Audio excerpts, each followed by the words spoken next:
শুভ সন্ধ্যা।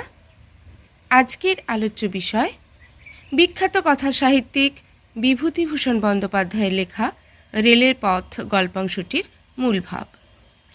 রেলের পথ গল্পটি বিখ্যাত কথা সাহিত্যিক বিভূতিভূষণ বন্দ্যোপাধ্যায়ের জনপ্রিয় উপন্যাস পথের পাঁচালী থেকে নেওয়া হয়েছে।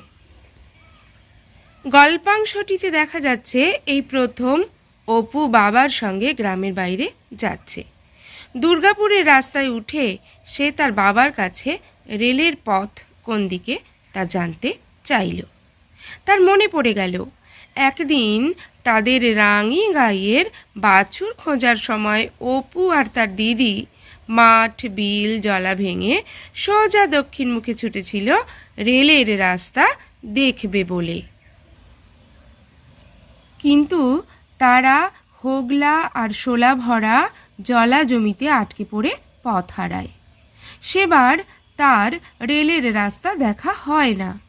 বেত ঝোপ জলা আর ধানক্ষেত পার হয়ে বহু কষ্টে দুই ভাই বোনে বাড়ি ফিরে আসে।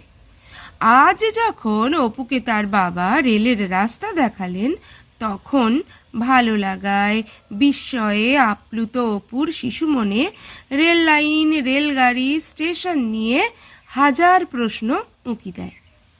রেলগাড়ি দেখার জন্য তার মন ব্যাকুল হয়ে ওঠে।